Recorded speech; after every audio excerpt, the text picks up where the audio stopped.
দর্শক চলুন ফিরে যাই আমাদের আজকের অতিথি অভিনেতা শরীফ সিরাজের কাছে। ভাই আবার ফিরে এলাম আপনার কাছে। শুরুতে যেটা জানতে চাইবো যে সকালটা সাধারণত কিভাবে শুরু হয়? কি করব পরের দিন সেটার উপরে ডিপেন্ড করে যে সকালবেলা কখন শুরু করব। যেদিন ধরেন শুটিং একেবারেই নেই সেদিন দিনটা কিভাবে যায়? সেদিন হচ্ছে বিছানাকে বলি যে আজকে আমি তোমার, যখন ঘুম ভাঙে আর কি। আচ্ছা, মানে একদম রিল্যাক্সে সময়টা। কখনো ঘুরতে যেতে পছন্দ করেন বা ঘুরতে যাওয়া হয় কখনো যদি একটু ফ্রি টাইম পান? বাসায় বসে বসেই ঘুরি, মানে ঘরের মধ্যে ভেবে ভেবে ভাবি যে আমি এখন বান্দরবান, আমি এখন সাজেক। আচ্ছা, কিন্তু যাওয়া হয়ে ওঠে না ফিজিক্যালি। না, বিষয় হয় যখন কিনা বেড়ানোর বিষয়টা হয়, যে আমি বেড়াতে যাচ্ছি, তখন আমি পছন্দ করি একা যেতে। আচ্ছা, মানে সোলো ট্রাভেলিংটা পছন্দ? একদম সোলো ট্রাভেলিং। এবং যে সকল জায়গায় যেতে আসলে সোলো যাওয়া সম্ভব নয় সেখানে আমি ট্রাভেল গ্রুপের সাথে যাই, যেখানে কেউ কাউকে চিনি না, কিন্তু যখন ট্রাভেলিংটা শেষ হয়ে যায়, ইভেন্ট শেষ হয়ে যায়, তখন সবাই সবাইকে চিনি। এবং যখন বাসায় ফিরি তখন সবাইকে ভুলে যাই। তো আমার ওইটা ভালো লাগে যে আসলে অপরিচিত মানুষদের সঙ্গে অপরিচিত একটা জায়গায় এক্সপ্লোর করার ব্যাপার, অন্য একটা সংস্কৃতির সাথে পরিচয় হয়, সেটাও একটা ভিন্ন রকম ভালো লাগা কাজ করে। আপনার তো অভিনয়টা হচ্ছে একটা পেশা, কিন্তু পেশা ছাড়াও মানুষের কিছু শৌখিনতার জায়গা থাকে না, সেটা আপনার ক্ষেত্রে কি? আমি ছবি আঁকি যদি আমার ভাল লাগে, গান লিখি যদি ভাল লাগে, তারপর সিনেমা দেখি যদি ভাল লাগে। আচ্ছা, মানে পুরোটাই মুডের উপর নির্ভর করছে একদম। কিন্তু মুড ছাড়াও যেটা করতে ভাল লাগে সেটা পড়তে ভাল লাগে। আচ্ছা, মানে আমার অনলাইনে আমি পড়ি অথবা অফলাইনে পড়ি, আমার মুড ছাড়াও যে কাজটা করতে আমি খুব সহজে পারি সেটা হচ্ছে পড়া। অভিনয়ের ক্ষেত্রে এই পড়াটা কিন্তু অনেক কাজে দেয়। হ্যাঁ, তা তো অবশ্যই। অভিনেতারা যদি না পড়েন তাহলে আমার মনে হয় অভিনেতার যে ক্রমান্বয়ে যে উন্নয়ন সেটা আসলে খুব দৃশ্যমান হয় না। এবার একটু জানি যে অভিনয়ে যেহেতু এখন অনেকগুলো প্ল্যাটফর্ম, যদি চিন্তা করতে যাই যে ওয়েব কন্টেন্টে কাজ করছেন, আবার একই সাথে চলচ্চিত্র, টেলিভিশন মিডিয়াতে যে নাটকগুলো হচ্ছে সেগুলোতেও কাজ করা হচ্ছে, কোনো প্ল্যাটফর্ম কেন্দ্রিক ব্যস্ততা কি একটু বেশি, নাকি ওভারঅল সবকিছু নিয়ে সামগ্রিক ব্যস্ততা আছে? প্রথমত বিষয়টা ছিল এরকম যে শরীফ সিরাজ হচ্ছে টিভি ফিকশন করেন না, শুধু উনি ওটিটি করেন এবং সিনেমা করেন, এরকম একটা আমি শুনেছি। আমাকে আমার ডিরেক্টররা বলেছেন যে ভাই আপনাকে তো আসলে অফার করতে এক ধরনের দ্বিধা কাজ করে, কারণ আপনি করবেন কিনা। এটা মনে হয় এক ধরনের মিস ইন্টারপ্রিটেশন ছিল তাদের কাছে, এখন কেটে গেছে। আমি সহজে বলি যে আপনি একটা চরিত্র নিয়ে আসেন যে চরিত্র আমাকে আকর্ষণ করবে, সেটা আপনি কোন মিডিয়ামের জন্য বানাচ্ছেন আই ডোন্ট মাইন্ড। কারণ আমি ছোট শর্ট ফিল্মও করি, ইভেন যে ফিল্মের স্টুডেন্টরা যখন কোনো সিনেমা বানায় তাদের হচ্ছে কোর্সের জন্য, সেগুলো তো আমি অভিনয় করি। তো আমার মনে হয় যে অভিনয়ের জন্য আমার মিডিয়াম ডাজন্ট ম্যাটার। আমাকে অভিনয় করার জন্য পর্যাপ্ত পরিমাণে উদ্বুদ্ধ করতে হবে, ট্রিগার করতে হবে। যদি ট্রিগার করে তাহলে আমি যে কোনো মিডিয়ামের জন্যই করি। আচ্ছা, এই যে আপনি বললেন যে আপনাকে ট্রিগার করতে হবে বা মোটিভেট করতে হবে, এই মোটিভেশনের জায়গাটা কোথায় বা ট্রিগার করার পয়েন্টটা কোথায়? মানে কি দেখে আপনি একটি স্ক্রিপ্ট সিলেক্ট করেন? প্রথমত গল্প অবশ্যই, কিন্তু হয় যে গল্পটা আপনি একটা এক্স ক্যারেক্টারের জন্য লিখেছেন, কিন্তু আপনি আমাকে অফার করছেন ওয়াই ক্যারেক্টারের জন্য। Okay, I am not the central cast. তাহলে আমি যদি ওই কাজটা করি কেন করব? আমি প্রথমত খুব ফান করেই বলি যে আপনি যদি ডিরেক্টর হন আপনি আমাকে কনভিন্স করেন কেন আমি এটা করব। অনেক সময় স্ক্রিপ্ট এত সুন্দর থাকে যে স্ক্রিপ্ট নিজেই আমাকে কনভিন্স করে ফেলে যে প্লিজ আসেন আমরা এই ক্যারেক্টারটা করি। আর ক্যারেক্টারের মধ্যে যদি মিনিংফুল কিছু না থাকে, ধরেন একটা গল্পের মধ্যে অনেক ক্যারেক্টার আসে যায়, বাট একটা ফুটস্টেপ, মিনিংফুল ফুটস্টেপ রাখতে পারে না। উনি না থাকলেও গল্পে কোনো প্রয়োজন ছিল না, অন্য কেউ করলেই হতো, হোয়াই শরীফ সিরাজ? আচ্ছা, এটা ম্যাটার করে অনেক সময় যে এই ক্যারেক্টারের মধ্যে আনফোল্ডেড অনেক কিছু আছে যেটা অন্য ক্যারেক্টার, অন্য অভিনেতার তুলনায় হয়তো বা শরীফ সিরাজ অনেক বেশি আনফোল্ড করতে পারবেন। এই জন্যই দেয়। আমি সবসময় দেখি যে এই ক্যারেক্টারের গুরুত্ব কোথায়। এই গল্পে ক্যারেক্টার যদি না থাকতো, তাহলে আমি যদি না করতাম, তাহলে এই গল্পটা কি কাজ করতো না, ওয়ার্ক করতো না? যদি ওয়ার্ক না করে তাহলে হয়তো আমি ভাবি যে আমি এটা আরো মনোযোগ দিয়ে করবো, যেন এটা আরো বেশি মিনিংফুল হয়, আরো বেশি হ্যাপেনিং পূর্ণ হয়। বাহ, কথাগুলো শুনতেও ভীষণ ভালো লাগছিল। কিন্তু পেশাগত জায়গা থেকে যখন কাজটা করতে চান তখন আসলেই কি এত ভেবে কাজ করার সুযোগটা থাকে, এত অপশন কি থাকে? আমি যখন কিনা এইচএসসিতে পড়ি তখন আমাদের সমাজ কল্যাণ নামের একটা সাবজেক্ট ছিল, সেখানে একটা প্রশ্ন ছিল এরকম যে পেশা কাকে বলে, পেশা এবং বৃত্তি এই দুইটার মধ্যে পার্থক্য কোথায়? তো আমাদের এখানে যারা করেন অভিনয়, ম্যাক্সিমাম যারা কিনা পেটের দায়ে করেন যে এইটাই আমার হচ্ছে লিভলিহুড, তার আলটিমেট পেশা হিসেবে নেন নাই, এটাকে বলা হয় বৃত্তি। আচ্ছা, মানে অভিনয় জানতে হয় না, অভিনয় আপনি করতে পারবেন, এরকম একটা বিশ্বাস হয়ে গেছে। আপনাকে কেন আমি অভিনয়ে নিচ্ছি সেই নিয়ে আমি কোনো এক্সপ্লেনেশন দিচ্ছি না। ভাই কালকে ডেট আছে আপনার, আসেন একটা শুটিং করে দিয়ে যান। তো আপনি পেশা তখন বলতে পারেন যখন আপনি আমাকে একটা দায়িত্ব পালনের জন্য দিচ্ছেন, সেটার জন্য আমাকে R&D করতে হবে, গবেষণা করতে হবে, আমি কেন করব সেটা নিয়ে আমার প্রস্তুতি লাগবে, দেন আমি আমার প্রস্তুতি অংশটুকু ওখানে গিয়ে পারফর্ম করব, এন্ড দে উইল পে। এই যে প্রসেসটা, এটা যদি না থাকে তাহলে সেটাকে পেশা বলাই যায় না। আমার তো মনে হয় বাংলাদেশের অভিনয়টা এখনো পেশা হয় নাই, যে শুধু শুধু বলে মানুষ। আমার ধারণা আর কি, বিশ্বাসও করি তাই। আপনি কোনো একটি চরিত্রের জন্য বা কোনো একটি স্ক্রিপ্টের জন্য নিজেকে প্রস্তুতি, এই যে আপনি যেটা বলছিলেন, এই প্রস্তুত করার প্রক্রিয়াটা কেমন আপনার ক্ষেত্রে? আমাদের এখানে অনেক গ্রেট গ্রেট আর্টিস্ট আছেন, অ্যাক্টর আছেন, যেমন মোশাররফ করিম ভাই, চঞ্চল ভাই সহ যারা ওই গোত্রের মানে গ্রেট গোত্রে চলে গেছেন যারা, তাদের হয়তো বা বিষয়টা আলাদা। কিন্তু আমি যেহেতু অভিনয়টা থিয়েটার থেকে শিখেছি, 20 বছর ধরে থিয়েটারের সাথে যুক্ত, এবং অন্যদের থেকে একটুখানি আলাদা হয়ে গেছি শুধু আমার প্রসেসের কারণে। আমি খুবই লাকি যে অন্যদের তুলনায় আমি বাংলাদেশে আন্তর্জাতিক মানের যারা কিনা ডিরেক্টর এবং বিদেশ থেকে যারা এসেছেন বাংলাদেশে ডিরেকশন দেওয়ার জন্য, তাদের সঙ্গেও কাজ করার সুযোগ হয়েছে। আচ্ছা, ফলে অ্যাক্টিংয়ের প্রসেসটা আমি কিভাবে করি বা কিভাবে করব সেটা আমার কাছে একেবারেই আলাদা। আমি হয়তো বা হুট করে করতে পারবো না, একেবারেই না। আমি সম্প্রতি একটা অভিজ্ঞতা বলতে পারি, একটা নাম বলছি না, কিন্তু বড় একটা সিনেমা ইসের জন্য হচ্ছে, ঈদের জন্য হচ্ছে। আচ্ছা, তো ওখানে একটা ক্যারেক্টার আমাকে অফার করা হলো, আমি গেলাম। যাওয়ার পরে ডিরেক্টর হচ্ছে খুবই ফিক্স যে উনি এটার মধ্যে একটা আলাদা ল্যাঙ্গুয়েজ চাচ্ছেন এই ক্যারেক্টারের মধ্যে, কিন্তু আলাদা ল্যাঙ্গুয়েজ না হয়েও যদি অ্যাক্টর খুব মাইন্ড ব্লোয়িং কিছু করে ফেলে তাহলে ঠিক আছে।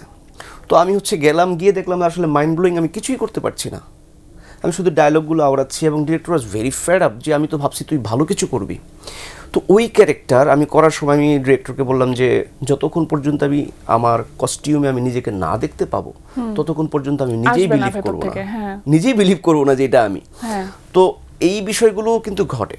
আমার মনে আছে আমি যখন কিনা ভাইরাসে অভিনয় করতে যাই অনম ভাইয়ের সাথে, এই ক্যারেক্টার নিয়ে আমাদের ভীষণ প্রস্তুতি ছিল, আমরা রিহার্সেল করেছি শিল্পকলায়, আমরা এটা কিভাবে হবে ব্লকিং সহ করেছি। কিন্তু ক্যারেক্টারাইজেশনের যে মুখভঙ্গি বা তার যে চোখের মধ্যে যে তার এক ধরনের ক্যারেক্টার যে হচ্ছে সে কতখানি ভয়ঙ্কর, কতখানি ভালোবাসার মতো, এই ব্যাপারটা আসছিল না টিল আমি হচ্ছে শুটিংয়ে গেছি। ডিরেক্টর বলতেছিল এতদিন যে হয়ে যাবে হয়ে যাবে, আই নো ইউ। আমি শুটিংয়ে গেছি, যাওয়ার পর আমাকে যখন কিনা কস্টিউমটা দেওয়া হলো, that was the moment and I found my self. এবং হচ্ছে আমি পুরো এলাকায়, আমি যখন কিনা হোটেল থেকে কাছেই ছিল, আমি যখন যাচ্ছি all the people are looking at me, মানে হচ্ছে মানে কে এটা এরকম পুরো ক্যারেক্টারের মধ্যে চলে যাওয়া, দ্যাট ওয়াজ দ্য ম্যাজিক। হ্যাঁ হ্যাঁ। তো এরকম হয়, প্রসেস এক এক রকম। আমাকে আমার শিক্ষক সৈয়দ জামিল আহমেদ বলেছিলেন যে দেখেন কস্টিউম অনেক সময় অভিনেতার জন্য প্রপস হিসেবে কাজ করে। সো আমি বিশ্বাস করি এটা, এবং জাপানিজ পদ্ধতিতে এরকম আমি শুনেছি, যদিও আমি করিনি। ওনারা কস্টিউম পরার পর আয়নার সামনে ওনারা ঘন্টার পর ঘন্টা নিজেদেরকে দেখেন, দেখে বিলিভ করার চেষ্টা করেন যে দ্যাট ইজ মি। কিছু কষ্ট লাগার জায়গা থাকে মনে হয় আর্টিস্টদের, কিছু সংগ্রামের জায়গা থাকে, যে সংগ্রামের জায়গা থেকে সে জীবনবোধটা নিয়ে আসলে তার অভিনয়ের ক্ষেত্রে অনেকখানি কাজে লাগাতে পারে। আপনি তো মঞ্চে অভিনয় করছিলেন নিয়মিতভাবে, মঞ্চ থেকে টেলিভিশন নাটকে কিভাবে আসা বা টেলিভিশন মিডিয়া বা ওয়েব কন্টেন্টে কিভাবে আসা হলো? আমি মঞ্চে যখন জামিল আহমেদের সাথে জীবন ও রাজনৈতিক বাস্তবতা করি, বাস্তবতা করার পরে আমার আলটিমেট বিভিন্ন নির্মাতারা যোগাযোগ করা শুরু করেন, খোঁজা শুরু করেন আমাকে। দেন খুঁজে পেয়ে ওনারা, আমি প্রথমে মনে হয় হাওয়া সিনেমার কাস্টিংয়ের জন্য আমি যাই, আচ্ছা, মেজবাউর রহমান সুমনের কাছে। আমি সাঁতার জানতাম না বলে আমাকে বড় ক্যারেক্টার দেওয়া হয় না, but I did a character there. আচ্ছা, পরে ওটিটি শুরু হয়ে যায়, ওটিটির প্রথম ওয়েব ফিল্ম বানানো হবে, আদনান আল রাজীব ডিরেকশন দিবেন চরকির জন্য। তখন আমি হচ্ছে অডিশনে যাই হচ্ছে জ্যাকসন ভাই করার জন্য, ইউটিউবার যেটা ছিল। হ্যাঁ, তো এটা হয়ে যাওয়ার পরে আলটিমেট এভরিথিং স্টার্টেড অলরেডি। আমি আসলে আর ফিরে তাকাতে হয়নি, ফিরে তাকানোর বিষয়ই ছিল না। আমি আসলে আমি তো চাই নাই কখনো এই ধরনের এই মিডিয়ামে অ্যাক্টিং করব, বাট আই ট্রাইড। যে ওকে আমি যাই, অডিশন দেই, যদি হয় তো হলো, এবং অডিশনের পর যখন কিনা কাজটা ঠিকঠাক হয়ে গেল, হয় না আপনি যদি একটা কাজ ভালো করছেন সেটা কিন্তু প্রত্যেকটা মোমেন্টাম বুঝতে পারবেন যে okay this are going to be very good. এটা যখন কিনা ইউটিউবার আসলো তখন থেকে আলটিমেট সবাই আমাকে আইডেন্টিফাই করা শুরু করলো, ওকে হি ইজ সামথিং ডিফারেন্ট। আর এই যে জ্যাকসন ভাই নামের সাথে যে এই যে টাইটেলটা যুক্ত হয়ে গেল, এটা আসলে কতক্ষণ এনজয় করেন? Very deep. বিষয়টা এরকম যে আই নেভার থট যে এই ধরনের একটা ক্যারেক্টার, এই ধরনের কোট আন কোট স্টারডম যেটাকে বলে, সেটা আপনার গায়ে লাগাই দিবে, এবং আপনি যে বিষয়টা কখনোই অভ্যস্ত না, প্রথম জাপানিজ খাবার খাওয়ার মতো, যে হঠাৎ করে আপনি হজম হবে না, প্রথম যদি আপনি হচ্ছে সি ফুড খান, জীবনে খান নাই, হজম হবে না। তো আমার বিষয়টা হয়েছে যে আমাকে খুব কুল থাকতে হয়েছে, যে ওকে এগুলো আসবে, অনেক ধরনের কিছু হবে, ঠান্ডা মাথায় ডিল করতে হবে, ঠান্ডা মাথায় ডিল করতে হবে। এবং আদনান ভাইয়ের কাছে আমি একবার গিয়েছি, যাওয়ার পরে বললাম যে বস বিষয়টা তো এরকম, অনেক কাজের অফার আসতেছে, কিন্তু ভালো কাজ মন্দ কাজ আমি কিভাবে বুঝবো? তো আদনান ভাই আমাকে বললেন যে করেন কাজ, ভালো মন্দ তো হবেই, কিন্তু যেটা ভালো সেটা থেকে যাবে, কিন্তু ভলিউম দরকার একজন আর্টিস্টের। কারণ আপনাকে সার্চ দেওয়ার পরে যদি দেখে যে এর কোনো কাজ বেশি নাই, তাহলে আপনাকে তো কাস্টিং এর রেফারেন্স এরকম হবে না। সো ফার্স্টে আপনি হচ্ছে এখন ভলিউমটা বাড়ান।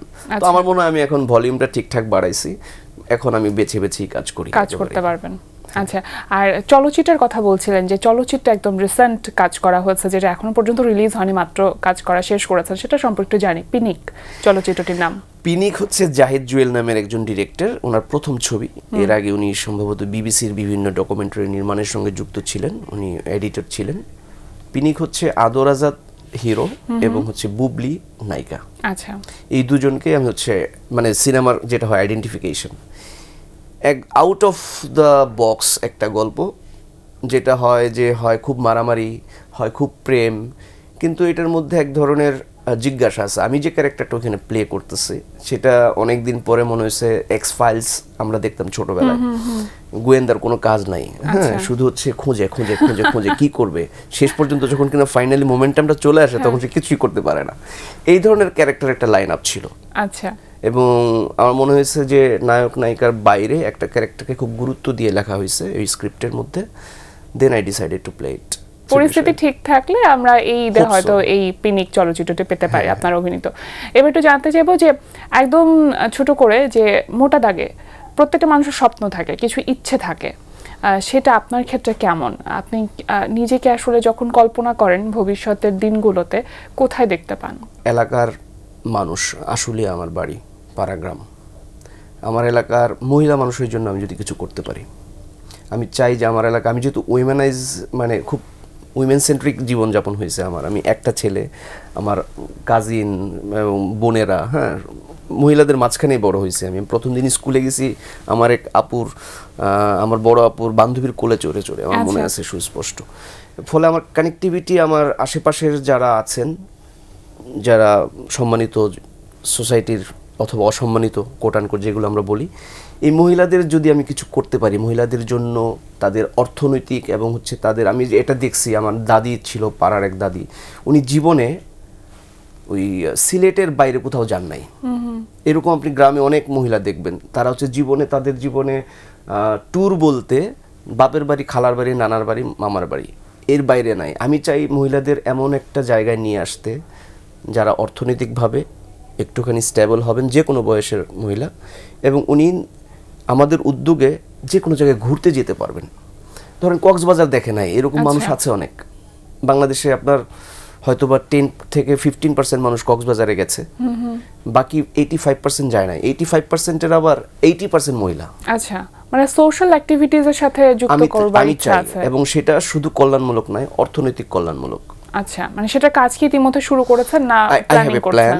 আমি যেহেতু মানে এলাকা আমাদের আশুলিয়া, তো মানে এমনিতেই শহর, তো ওখানে গিয়ে আবার এখন বেসরকারি বিশ্ববিদ্যালয় প্রচুর, 5টা বিশ্ববিদ্যালয়ের স্থায়ী ক্যাম্পাস আমাদের বাড়ির পাশে। সো এক ধরনের বিমিশ্র অবস্থা ওখানে। ওখানে গিয়ে আমাকে আগে দেখতে হবে যে আমি পারবো কিনা, কিন্তু আমার একটা ট্রু ফিলিং আছে অ্যাবাউট দেম। আপনার পরিকল্পনাগুলো যেন সফল হয় সেটাই আমরা প্রত্যাশা করি, আর আপনার ক্যারিয়ারের জন্য অনেক অনেক শুভকামনা রইল। নতুন নতুন ভালো ভালো আরো অনেক কাজে আমরা আপনাকে দেখতে চাই। ভালো থাকবেন। আজকে আমাদের আয়োজনে আসবার জন্য আপনাকে অসংখ্য ধন্যবাদ। Thank you very much. প্রিয় দর্শক, এতক্ষণ কথা হচ্ছিল অতিথির সঙ্গে, এবার সময় হলো বিদায় নেবার। আমাদের অনুষ্ঠান সম্পর্কে আপনার যে কোনো মতামত ও পরামর্শ জানাতে লিখুন এই ঠিকানায়। প্রযোজক দিন প্রতিদিন, Bangla vision, note tower, 110 Bir Uttom CR Dutta road, Dhaka 1205। Phone 96320304। আমাদের ইমেল অ্যাড্রেস dinprotidin@banglavision.tv। দক্ষিণ আফ্রিকার সাবেক প্রেসিডেন্ট নেলসন ম্যান্ডেলার একটি উক্তি বলে বিদায় নেব আজ। তিনি বলেছেন, দুনিয়া পরিবর্তনের পথে সবচেয়ে মোক্ষম অস্ত্র হচ্ছে শিক্ষা। প্রিয় দর্শক, সবাই ভালো থাকুন, সুস্থ ও সুন্দর থাকুন। আজ সারাদিন সবার জন্য শুভ ও কল্যাণময় হোক।